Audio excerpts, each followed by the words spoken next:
ओम नमः शिवाय। मैं माजुनी शंकर आज फिर से आप सबको सुनाने के लिए आई हूँ एक इंटरेस्टिंग स्टोरी। ये जो कहानी है ये इंडिया से बाहर की है। आई मीन एशियन कंट्री की नहीं है, ये किसी यूरोपियन कंट्री की स्टोरी है। बट मैं यहाँ पे किसी का नाम नहीं लूँगी लाइक ऑलवेज, बट स्टोरी में शेयर कर रही हूँ। तो एक यूरोपियन कंट्री, वहाँ पे एक लड़का वेल सेटल्ड, बहुत ही वेल मैनर्ड एंड उसकी लाइफ में एक बहुत ही अच्छी सी लड़की आती है एंड दोनों के बीच में दोस्ती होती है। फिर बहुत ही जल्दी उनकी शादी भी हो जाती है। फिर दोनों अपने पहले चाइल्ड एक्सपेक्ट करते हैं। तो फिर जो लड़का है उसने सोचा कि अब हमारा परिवार बढ़ेगा तो हमें एक बड़ा सा अपना खुद का घर खरीद लेते हैं। वैसे वो खुद भी जहाँ पे रहता था वो भी उसका ही घर था। आई मीन शादी के बाद भी वो लड़की जहाँ पे थी उसका ही घर था, लेकिन वो छोटा था तो इसीलिए अभी वो एक बड़ा सा घर लेने जा रहे थे।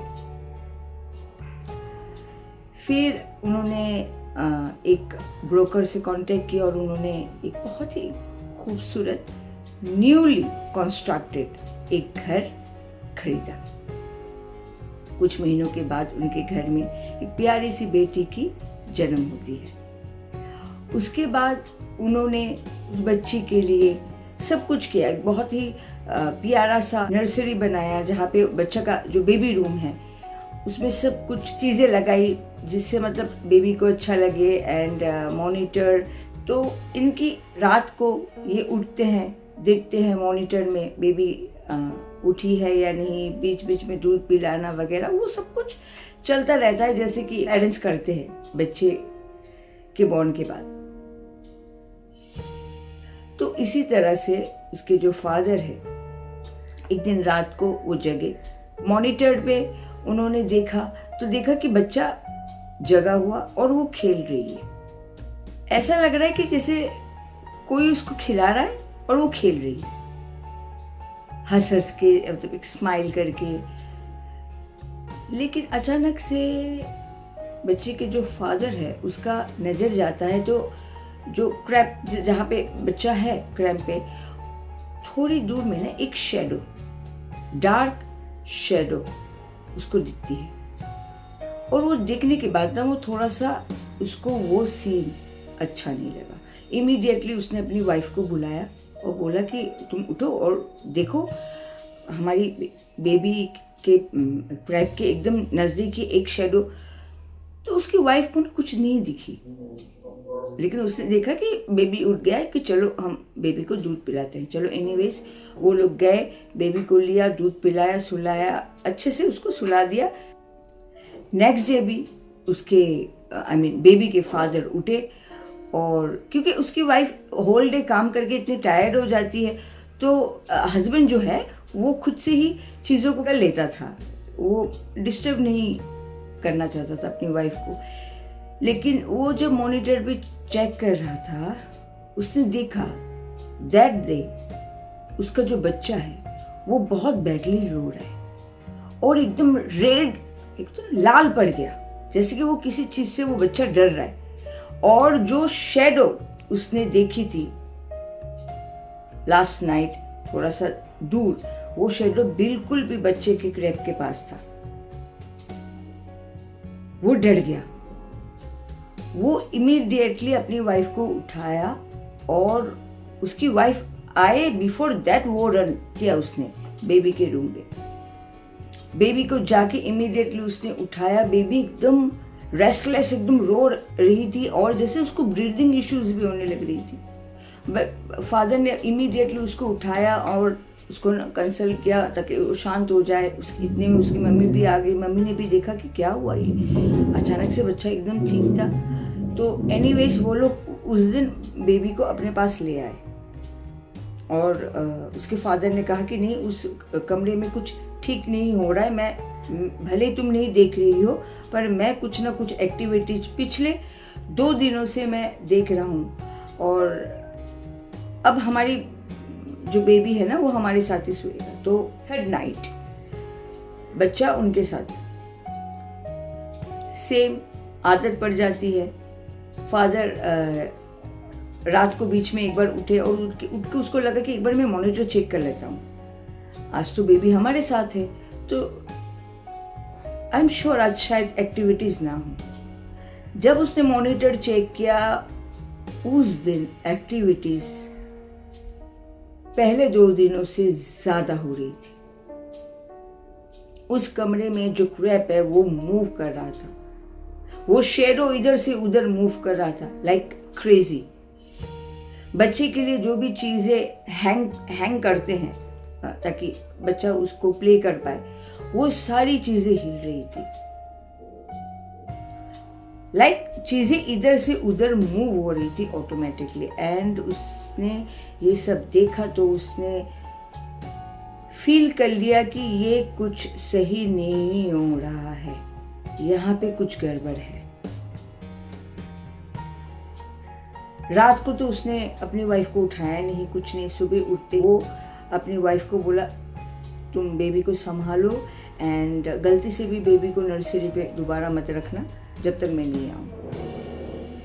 फिर वो इमीडिएटली गया चर्च पे, फादर से मिला, फादर को वो लेके आए, और फादर ने जब बेबी रूम पे वो गए और वो लौटे और उसने कहा कि एक कमरा हॉन्टेड है, यहाँ पे एक बहुत ही पुरानी स्पिरिट है एक बच्चे की।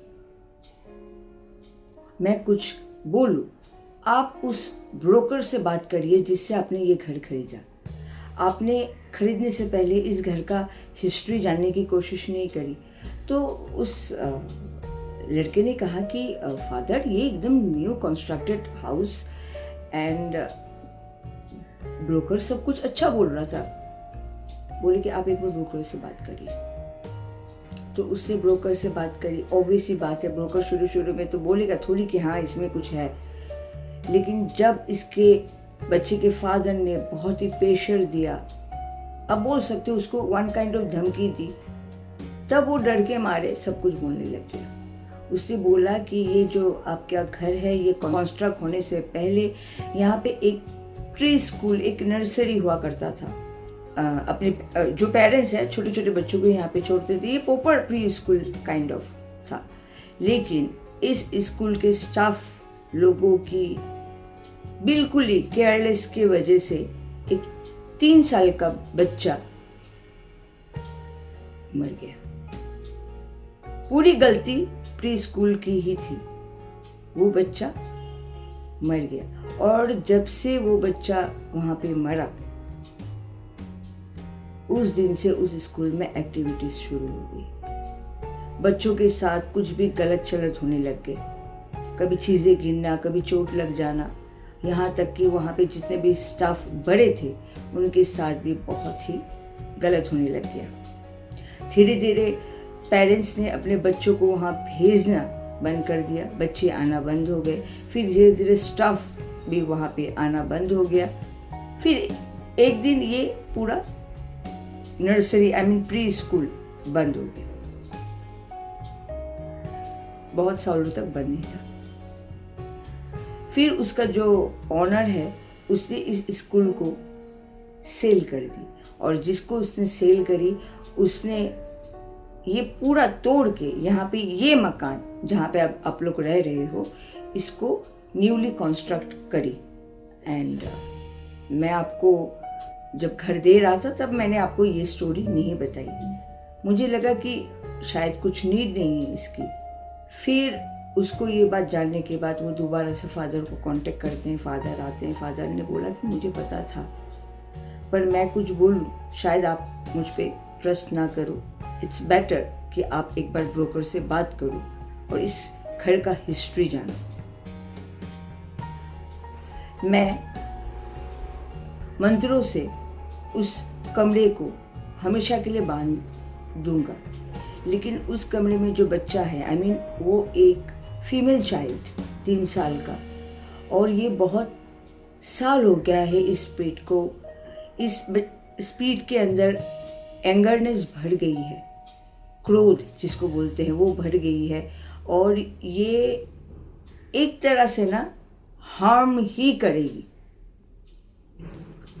बच्चा स्पीड है ये सोच के हम लाइटली नहीं ले सकते, ये स्पीड काफ़ी डेंजरस है। और इस घर में बाकी कमरों में वो एक्टिविटीज़ नहीं हैं, पर्टिकुलर इसी कमरे में है, क्योंकि वो जो घटना हुई थी पास्ट में वो इसी एरिया में हुई थी, इसलिए इसका जो स्पीड है इसी एरिया में है। इस कमरे को मैं अपने मंत्रों से हमेशा हमेशा के लिए मैं ताला लगा दूंगा, लेकिन मेरा सजेशन यही है आप अपने बच्चे को लेके यहाँ से निकलिए। लॉर्ड ना करे आपके बच्चे के साथ कुछ गलत हो। इट्स बेटर कि you leave this house immediately. Father ने अपने मंत्रों से उस पूरे कमरे को शुद्ध करने की कोशिश की और सारी चीज़ें करी ताकि ये जो स्पिरिट है वो वही ब्लॉक्ड हो जाए, क्योंकि उसको यहाँ से निकालना इतना इजी नहीं है, फादर को भी पता था। तो वो सारी चीज़ें करके उस कमरे को वहाँ पे लॉक कर दिया है और कहा है कि इस कमरे को दोबारा ना खोला जाए। सब कुछ होने के बाद वो लड़का अपनी वाइफ अपने बच्चे के साथ वो घर छोड़ देता है, कहीं और शिफ्ट हो जाता है। सब कुछ फिर नॉर्मल हो जाती है, फिर ऐसा कुछ भी नहीं हुआ। आज उसके बच्ची काफ़ी बड़ी हो गई एंड सब कुछ ठीक था उसके बाद से। तो ये एक स्टोरी थी। कई बार हम बोलते हैं ना बच्चा सोल है, हार्म नहीं करेगा, लेकिन सोल बच्चा या बुरा नहीं होता, सोल सोल ही होता है। एंड अगर एक स्पिरिट किसी तकलीफ में है तो उसके अंदर एंगरनेस बढ़ जाती है और उस स्पिरिट से आप अच्छाई की उम्मीद नहीं कर सकते। तो इट्स बेटर कि आप उससे दूरी हो जाओ और उनके अपने जोन में रहने दो। तो चलिए, ये कहानी आप सबको कैसी लगी मुझे ज़रूर बताइएगा। दोबारा से मिलूंगी, तब तक के लिए ओम नमः शिवाय, जय श्री कृष्णा और अपना ध्यान रखिएगा।